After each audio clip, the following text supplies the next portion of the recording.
So, in this workshop, you will learn about research in composition studies, and you will learn about how your colleagues, faculty in various fields, teach writing.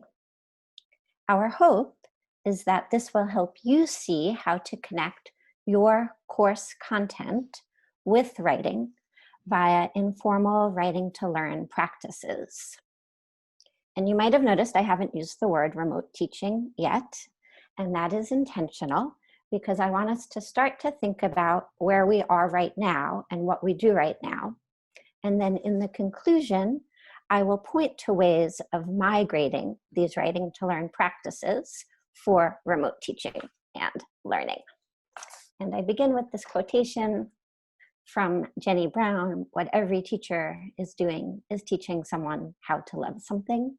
And I hope we can think about why we love doing this work, and that can motivate us through some of the stickiness of thinking about how to meet the challenges we are facing today.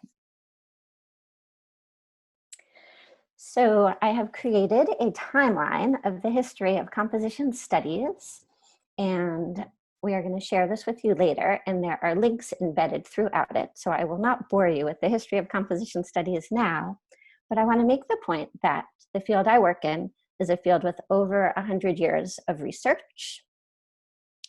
And I will pull out 3 insights from this research that will frame our work today. Insight number 1 is that the primary difference between effective and ineffective writers is that the effective writers approach writing as a process. So they might draft, they might revise, they might brainstorm, whereas the less effective writers tend to turn in early drafts or first drafts. So please keep that in mind. Insight number 2 is we can help students become more effective writers by using informal writing to learn practices. Practices that engage students in collaborative exploration of questions, and practices that differ from simply stating rules for them to follow. And the third insight is that outcomes for writing typically fall into 4 categories. And these categories are rhetorical knowledge, critical thinking, writing processes, and knowledge of conventions.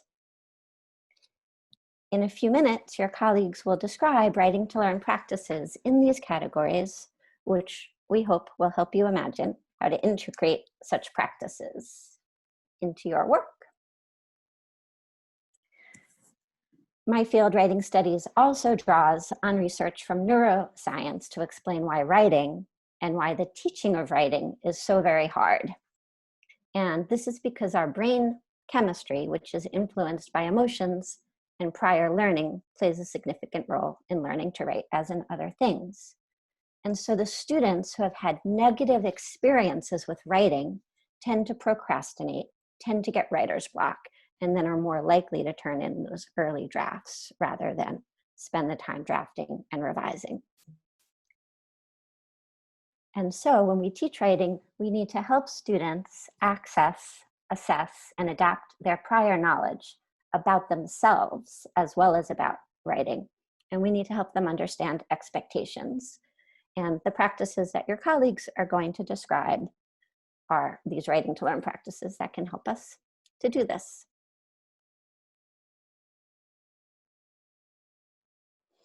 When we move from assigning writing to teaching it, we make room for the discomfort and the wobbling that is necessary for students to understand more challenging content, for students to engage in more complex ways of thinking, and for them to attempt more sophisticated rhetorical moves.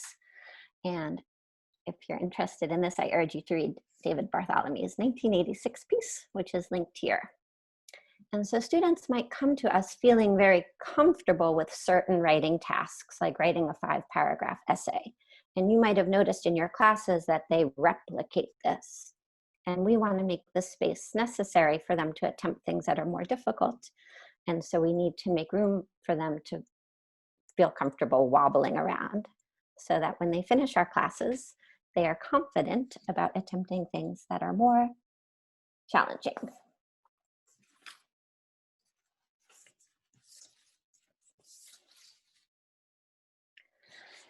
Additionally, when we move from assigning writing to actually teaching it, we integrate writing with our course outcomes. And so teaching writing also facilitates the learning of course material. It's not an either or, but a both and.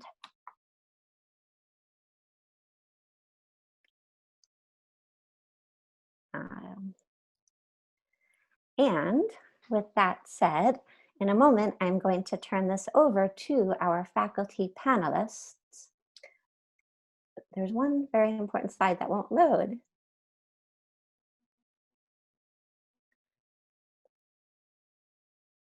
What that slide asks is for you to take a minute and jot down your course outcomes. And I suggested that you have pen and paper handy so you can create for yourself something of a Venn diagram. And you can write your course outcomes on one side.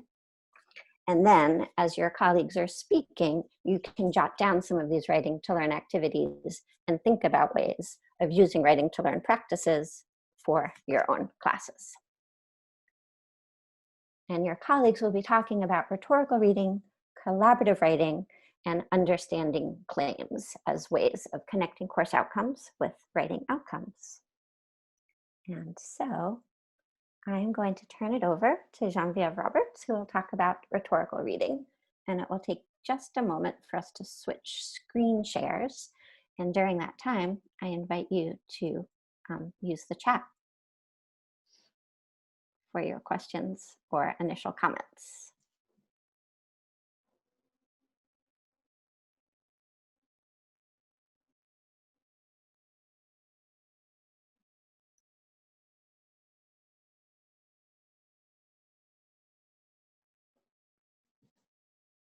All right. Can everybody hear me okay and see my slides? Okay. So I'm Geneviève Robert. I teach in the Department of Geology. And if you'd told me that I would be on a panel about teaching writing when I started at Bates, I would never have believed you. Never received any sort of formal scientific writing instruction. Very much learned on the job in graduate school. Started at Bates with no experience teaching writing, but I've been fortunate enough to teach the same W2 course at Bates 6 times now. And very much through trial and error, and I cannot emphasize this enough, a lot of help from the science writing specialists at Bates over the years.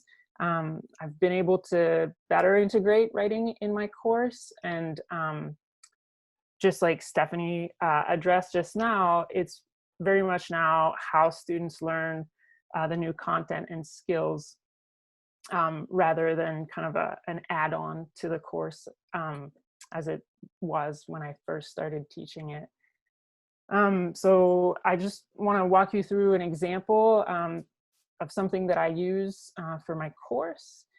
And I'm just going to give you a little bit of background about what the assignment is.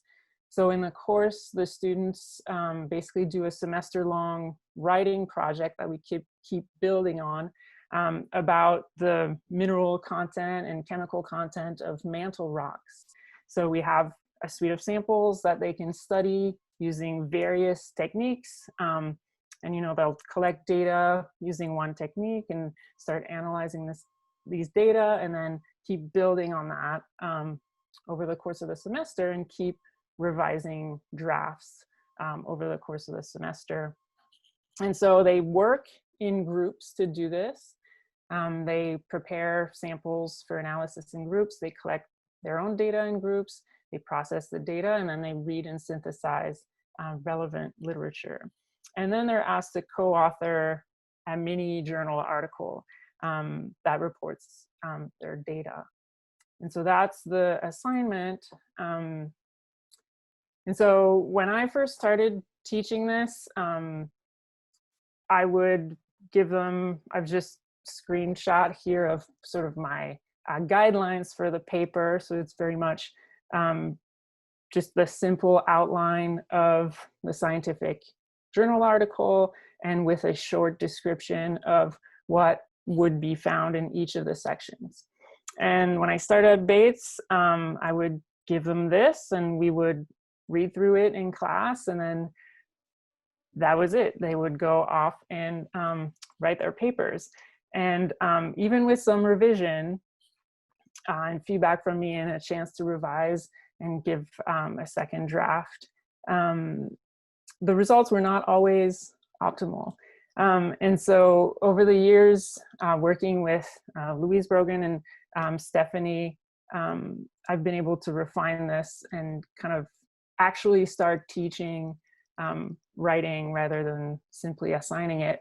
And so the next few slides are slides that actually Stephanie prepared for an exercise in my course about rhetorical reading. And this really, when we first did this, it really demonstrated to me, I mean, I learned a lot doing this, is the things that I was doing implicitly were now made explicit. And being able to do that with the students as well has been really powerful. And so I actually have Stephanie come into my class and lead an exercise about rhetorical reading. And so before we do this, we go through certain journal articles that the students may read for this project that they're working on. And then we use them in the class exercise. And so teaching the students about how they establish character, so how a writer would gain their readers' trust, using emotional appeal, so how they gain their readers' interest, and logic, so how the writers establish clear claims with good reasons and sound evidence. And I think that even when students are familiar with this from taking other classes, doing this for your course and for my course, given the different audience, the different purpose, the different context of the course is really important. And I think that students arriving in the W-2 and writing in the discipline for the first time perhaps, or in a different way, this is really helpful to guide them through that process. And so just very quickly, so we would pick one paper that they would read as part of their research for their own paper, and then we would go through the different sections or the different parts of the paper and kind of find these examples of how the authors used all of these rhetorical devices in the paper. So this is an example that we used, and we would do this as a group, and then we would give the students a different paper and ask them to do this again in smaller groups and try to do it kind of on their own, and then kind of come back as a group and discuss and share all of the examples that we found. And this really gets the students thinking about how they might approach each of the sections of the paper, and I think better understand how to do this. So let me skip ahead here, and I'd be happy to share these exercises with anyone who's interested, but in the interest of time, I'll just skip ahead here and just say that doing this, I've noticed, has really helped the students in my course really make sense of the structure of the scientific article, which before, even with telling them what's in each of the sections, and that wouldn't necessarily translate. It's also helping them find information more easily when they read literature articles that may at first seem pretty daunting. So that's been really helpful, and that's improved the quality of their papers significantly. I highly recommend, if time allows in your course, to pair this with peer review, because the peer review actually allows them to find again the rhetorical devices that their peers have used in their papers, and it's actually using the rhetorical reading exercise has actually made doing peer review better in my classes. So the students are better equipped to do the peer review as well. And I guess on a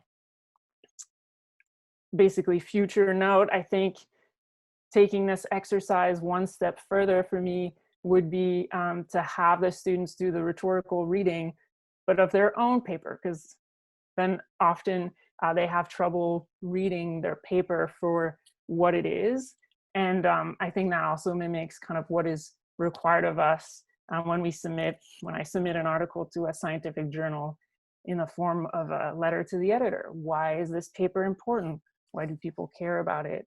And what is the importance of the findings and why? So I think this is an exercise that's really helped me basically teach more intentionally and basically help me use the writing as a way for students to learn the material in the course.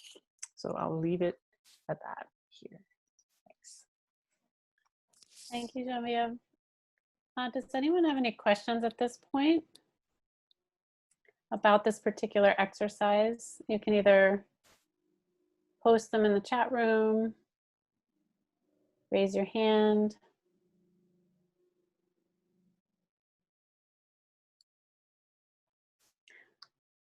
Okay, we can move on and maybe save them till later.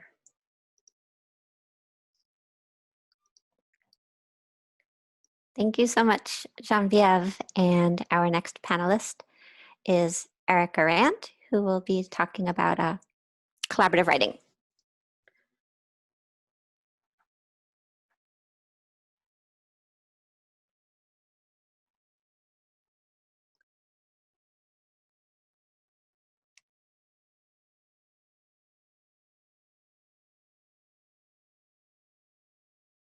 Okay. Hi, you can hear me? Yes. Just to talk a little bit about where I come from to this, I had the opportunity in graduate school to have my first graduate assistance job involve teaching writing.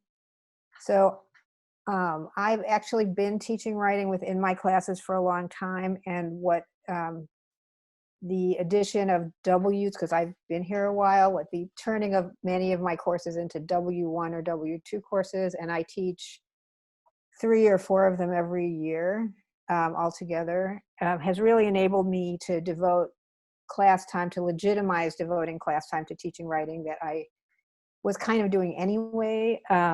So one thing I'll just say at the beginning for me is that one thing about teaching writing, as something that's been said already, is it's important to me that it's not like trying to add writing on to what you already would have taught in terms of content. And I don't like to separate the writing from the content, but I devote a fair amount of class time to actually working on writing projects. And I'm going to show you this one in-class exercise I do almost all the time. Well, I'll say do in basically every class. So I give an assignment that basically asks people to work within a class to write a paragraph together. And it's always geared toward whatever one of their papers or writing assignments is. So I see I have this in a way where I can't actually see my own slide. So hold on one second. Okay. So here's the assignment for a class I took last semester, which was called Gender and Visual Culture, 200 level course shared by Art and Visual Culture and Gender and Sexuality Studies. And here's the assignment. As you know, your paper assignment, writing assignment 2, is to think intersectionally about the representation of gender in a contemporary artwork. In groups of about 3, pick one of the 2 images on the screen by Catherine Opie and write a paragraph that might go into such a paper. So Catherine Opie, and because we don't have much time, I didn't bring a little slideshow, but is an artist who is especially known for for photography representing queer, trans, non-binary, multiracial subcultures that they live in. But in the that's especially what she was doing in the 90s. And in the 2000s, in addition to continuing to do those things, and I gave several choices, but last semester, every student group wanted to do this one. So I'm just going to use this one. In the 90s, in 2008, she did this series of high school football players. And you can sort of compare it to the situation we're in now of going with what's available to you. And she was visiting some relatives, and her nephews were football players, and she turned it into this big project. So they have basically, first I'll say this takes an hour. So, just as an example, this is one of the things that is not an hour about something else, right? So this time when I did this question, well, let me go back and say one thing that I really like about this assignment is that some things pretty much invariably happen. One is that people frequently want to get everything they can into the paragraph, or they want to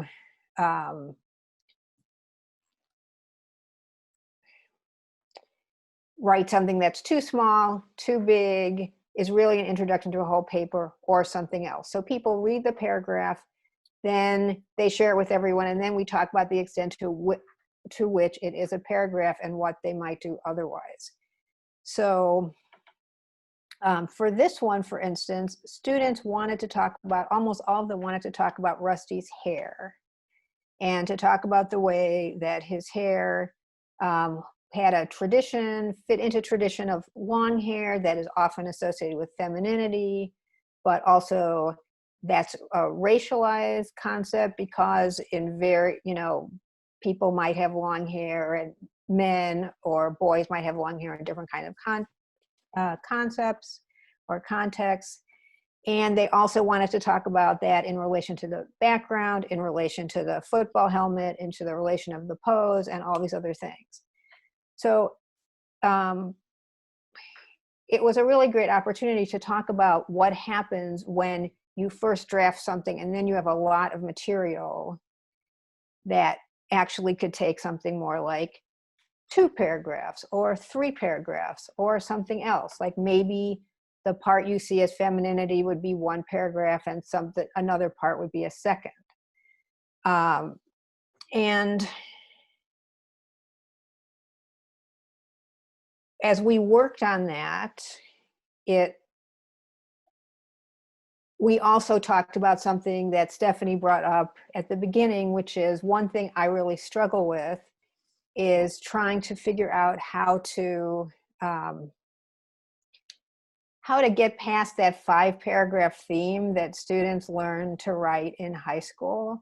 So the idea that you might start with the idea of, I'm going to write 3 paragraphs and they're going to be on topic A, topic B, or topic C. Once you're writing, it may be that topic A is the whole paper. Or it might be that you have a different paper. And one of the things I really want people to think about is this idea that as you're working through the process of writing, you might also be changing your mind about what the paper is about. Like it might not be the paragraph you want, it might not be the paper you thought it was, it might be something different. So I'm going to stop sharing because I didn't totally figure out, I want to say one more thing, but I didn't totally figure out how to see myself and see this. So now I can see myself talking, which kind of makes me feel better. And I want to just share one more thing with you, which is that we were asked to sort of talk about where do we go from here and sort of future writing directions. And I want to really share with you something that I'm thinking about in terms of teaching writing in general that's partly based on how I am thinking about my own writing now too. So I want to read you a paragraph from my book that's coming out in January called The Small Book of Hip Checks on Queer Gender, Race, and Writing. And it's this book of really short essays. And one of the things it talks about at the very beginning is that I'm trying in the book to make muscle memory of experimentation, working against barriers that sometimes have seemed like they were going to do me in. So I'm just going to read you a paragraph from that about how it often almost did me in. It usually took misery and if a deadline loomed, desperation to understand that I could switch things up, sometimes even in ways that I had switched things up before. I think that's partly because departure from academic conventions raises freighted issues of presentation, inspection, and regulation. Heft versus fluff. Who will you think I am? What will you think of me? Will I get a job or even lose a precarious livelihood if I abandon respectable language when I think something else works better? Don't swish. Walk this way. Common displays of doing serious work, besides being steeped in white supremacy and class elitism, often sound like proving you're not a sissy or a girl in a sketchy value system where being either of these things is bad. Against this fraught tradition, which I reinforce and reward every time I plop topic, thesis, and roadmap into a grading rubric, I had trouble retraining myself. I kept forgetting what I could do differently, or I would get hooked on an alternative that worked for one project, but not another, or for someone else. So in my teaching, I'm trying to really think about how to, on one hand, give students some of the strategies of research and argumentation and things that they need for other gatekeepers, but also thinking about how to use some of these writing assignments to think about how to center writing that they design for projects that do the work that they want to do. So both thinking about individual topics, but also broaden how they might branch out and use things like the paragraphs they're working on in this assignment.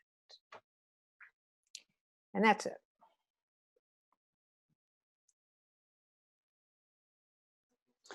Thank you, Erica. I see claps, clap icons. Does anyone want to post a question? I'll leave a few minutes for that. Not a few minutes. We'll see if any pop up. If not, why don't we move to the next panelist? Hello. So I'm on 2 devices because my home Zoom setup is like quite kludgy. So I'm going to see if this works. We're doing it on the fly, which is always awesome. Maybe. Cool. Is that coming through? It is.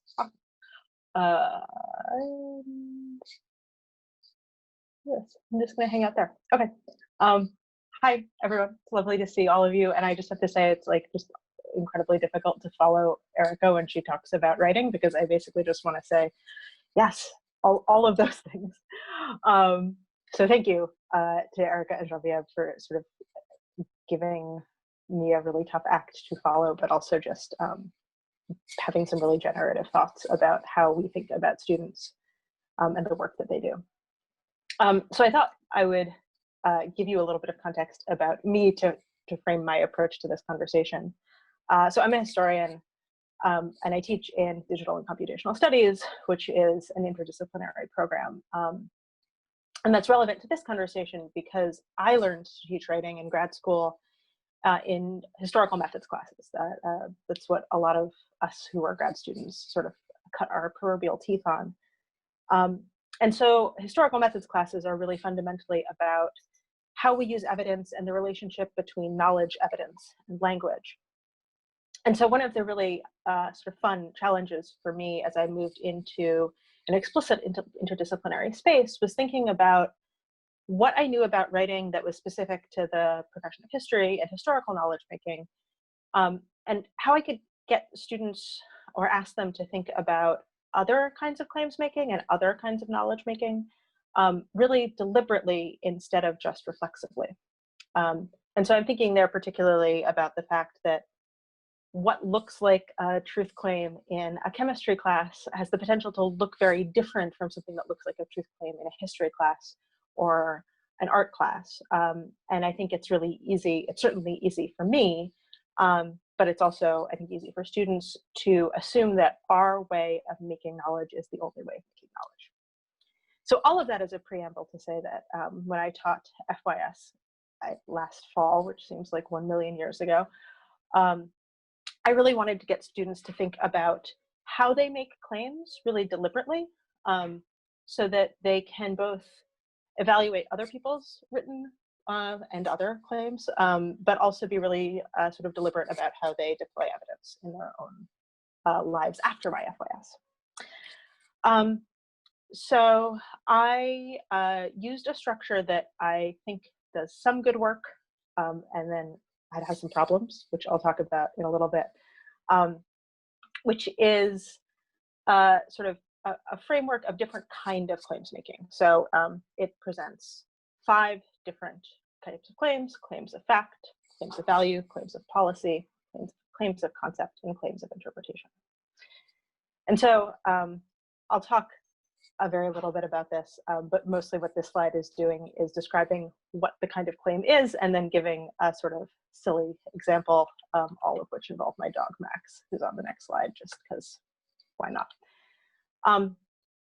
So these kinds of claims range from evaluating whether something is true or untrue.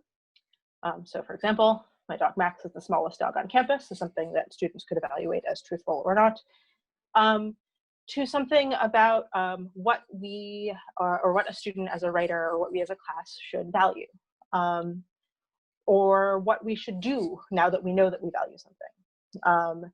A claim of concept is defining sort of a concept and arguing for its salience. And then a claim of interpretation is thinking about a particular way of understanding data. So I found this framework to be helpful, both in terms of students as writers, but also as readers. So as we worked through the class, I asked them to read texts and think about the kinds of claims that authors were making, how they were deploying evidence. And then when we got into our own formal writing assignments, I asked students to sort of work their way through really focused and deliberate examples of different kinds of claims. So for the first formal essay for the class, students had to make a claim of fact about something involving death in the digital age, drawing on sources that we had read so far. And for all of these essays, what I would do is have a conversation with the student, sort of spitball and brainstorm their ideas, as Stephanie and Bridget and Erica and Genevieve have already talked about, sort of this iterative revising process rather than just write an essay. They would write a draft, they would get feedback from me, they would get feedback from their colleagues, and they would revise. And then they would build the next essay on top of that claim. So if they had made a claim of fact about, say, Max the dog, their claim of value would also be about Max the dog. And so they would sort of learn how to both make these sort of individual formalistic claims, but also layer them. We can skip through Max. So this is the process. In theory, in practice, as is often the case, it was a lot messier. There was, I think, many more iterations and versions than this sort of linear model might suggest. So I do like this framework. I think because it sort of asks writers to think deliberately about how they are constructing knowledge. One of the problems with it is that it's really rigid. Many claims don't fall easily into one of these categories. And it also privileges a particular kind of knowledge making that is sort of embedded in Western thought practices and history. So what I'm thinking about as I move forward in writing broadly is expanding these constructs to think about other kinds of claims making that are not quite so Enlightenment derived, in addition to these. But also, as Erica said, asking students if they want to make a claim in a different way, to talk about how their framework, how they came to that framework, and sort of how they understand it as a claims making process. Not to say that they have to defend their own, but they can just uncritically adopt what I've given them, but to really think about, okay, I want to use evidence in this way, but how and why. So I think that is it for me. Yeah. I can stop screen sharing now. Thank you, Annalisa.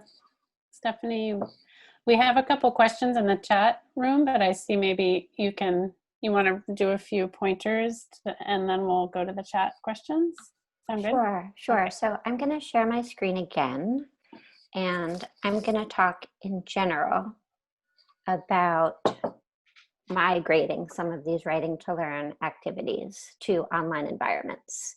And so one of the things that we do when we engage in writing to learn with our students is we help build a classroom community.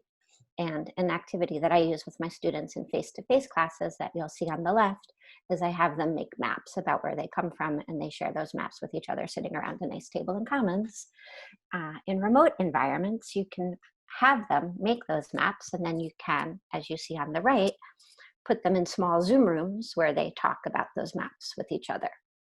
And this sort of community building, as you likely know, addresses the affective domain of learning and helps build the trust so that then when they talk about the academic parts of the work and when they're engaging in peer review, they have a rich ground for those harder conversations.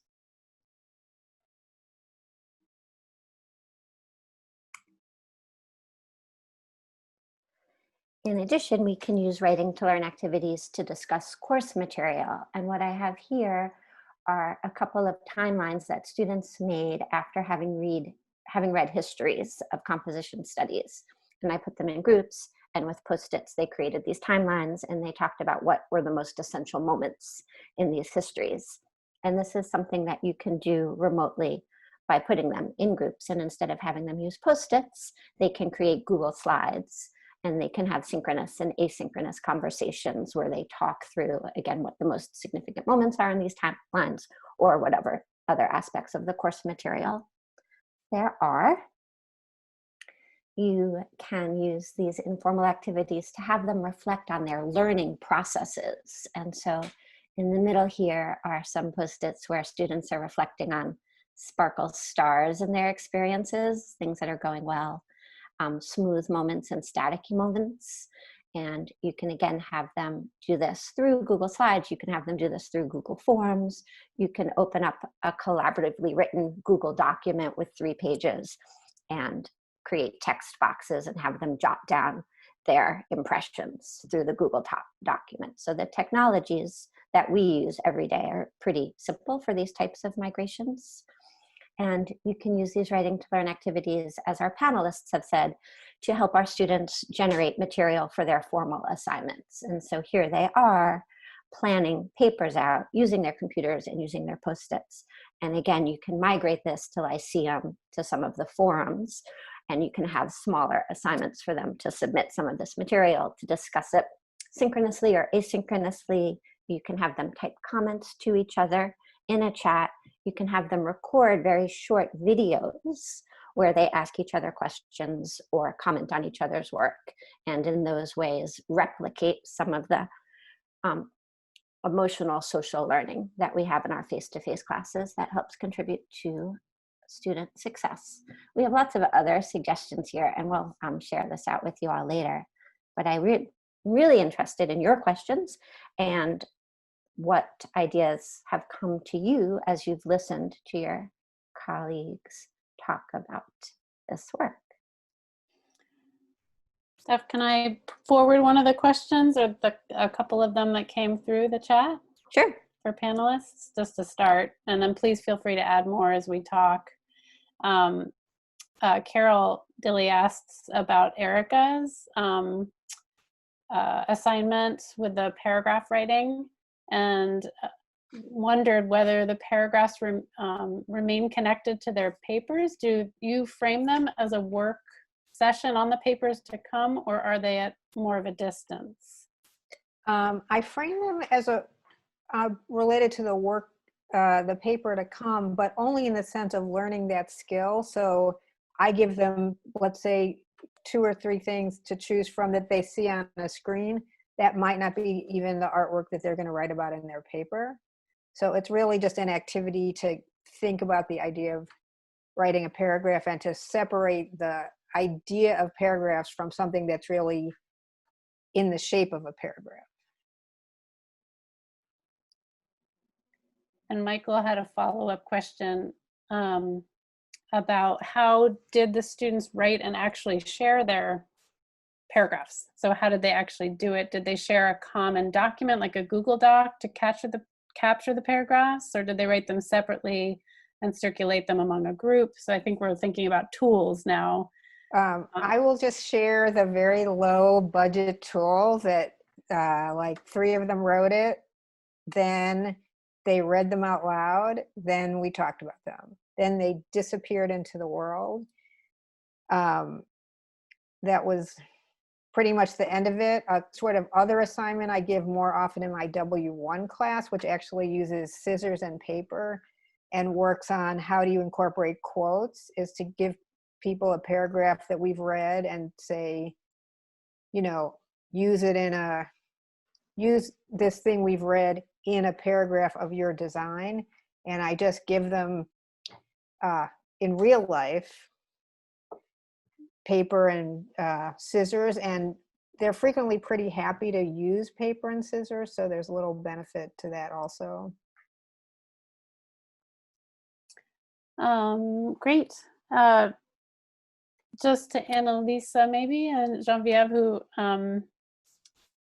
could I put Allie's question to you about how you might modify the assignments to fit a remote format? I don't know if you have thought about that at all. Erica, please feel free to chime in too. I just wanted to see if they had something to add there.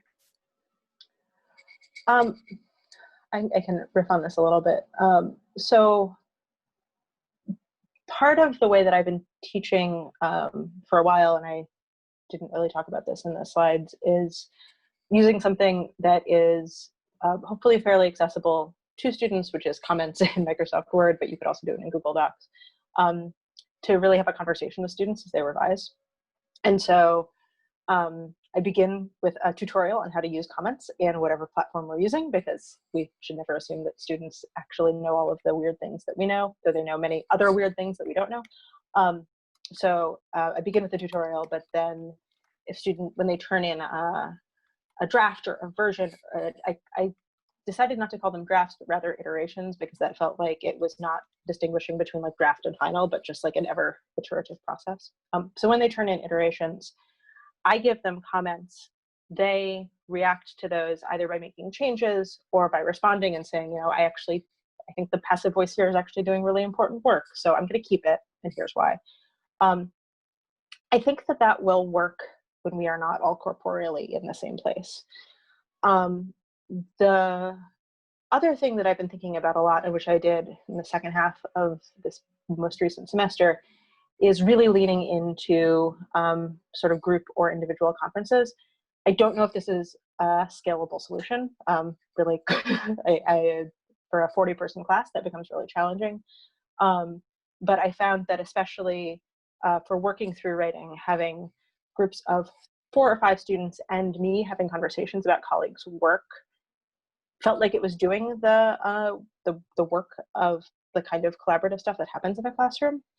So I liked it pedagogically. Ask me again about how well that scales in the fall. Yeah, and in the case of my assignment, we normally do it in one class period. So the students will read, and then we'll have a class discussion, or they'll work in small groups and we'll have a class discussion. I think that moving this to a remote setting would look different and would take longer. I think it'd be, I think we could still share through a Lyceum forum or Google Docs or something like that, so that the students could see all the examples that they found. But I think they would be reading the paper and kind of doing this a little bit on their own ahead of time, and then kind of posting asynchronously on a forum or shared Google Docs, so that they can see what they found. And then I think, so there's also a way, of course, to do it probably through Zoom with breakout rooms and all that. But I've been trying to keep things asynchronous as much as possible. So probably then after reading everything that they put together, I would come back and either post a wrap-up video or give them feedback on that. So I think it would be something that would take quite a bit longer than the 1 or 2 periods that we would spend on that assignment in class, but I think it's still absolutely feasible. Thank you. Erica, do you want to add anything, or I can ask another question? Go ahead. Okay. This is from Elizabeth to Genevieve. If you will ask students to analyze their own papers, would that be for their penultimate or ultimate draft? So when they use this rhetorical approach to look at their papers, is that something they do as like a final reflective piece that comes with their final draft, or before they submit a final draft?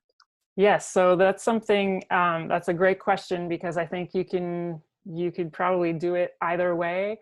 The way that I've used that assignment in my course so far is the students would write a first complete draft based on the data they collected.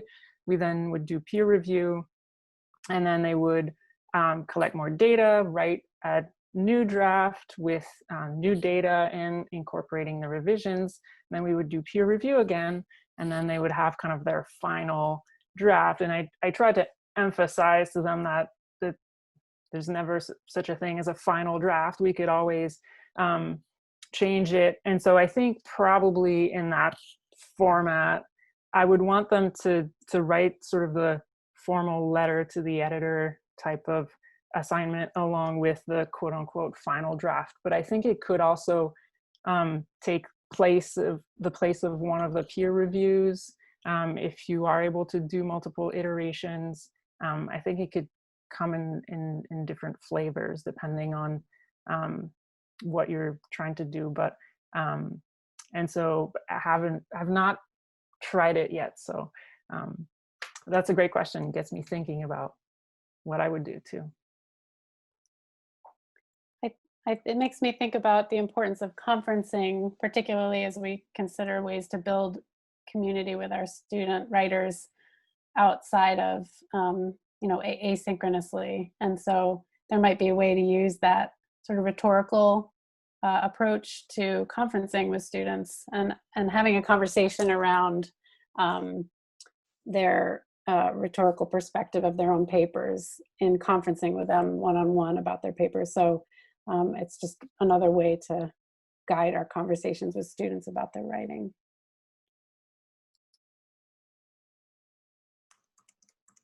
Are there any other questions for the panelists? Okay, Steph, do you want to add anything? Sure. I am just typing in the chat. I'll finish this, which is that we welcome everyone's response to Allison's question. So how do you imagine using writing to learn in remote teaching and writing? Some of you have already done that this past winter and spring and might have had success that you would like to share. And you can unmute yourself and chime in with your voice, not just by chat, however you feel comfortable. Can I say something? Please. This is Clarissa from Politics.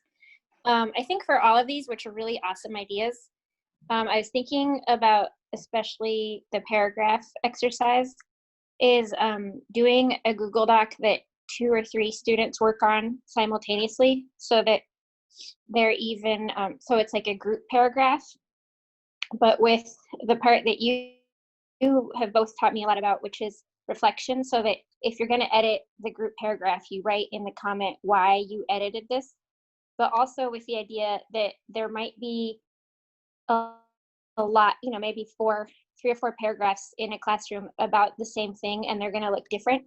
And it can also be an opportunity to show how there's different ways for the paragraph to be right.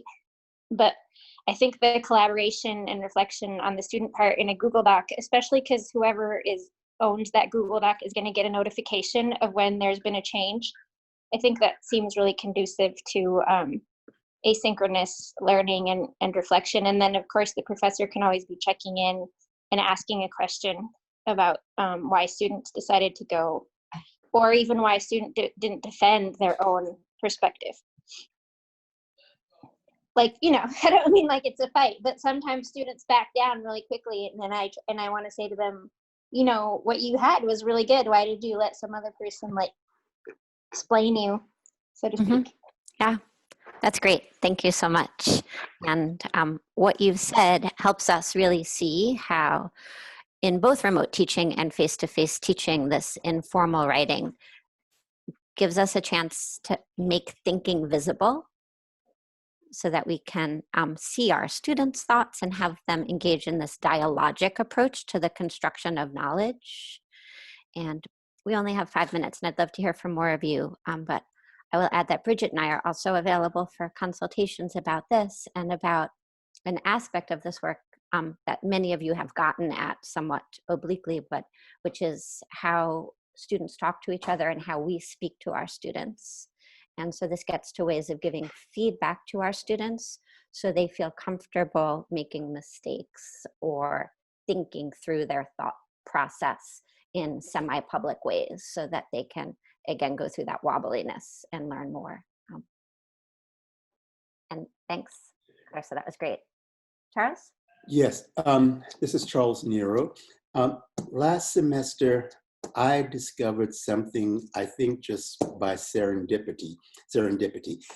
Bridget came to my class, and my Right Redemption class, and gave my students a lecture workshop, really wonderful workshop on doing annotated bibliographies, something that we require at the 100 level courses in rhetoric. And it was a collaborative exercise, and I was quite surprised by how productive students were doing an annotated bibliography as a collaborative work. Because one of the things I wanted them to do was also look into Black periodicals that was from the 1940s, 50s, 60s, etc., from all these wonderful collections that we have in the library. And that would help to shape their, what was going to be their video essay.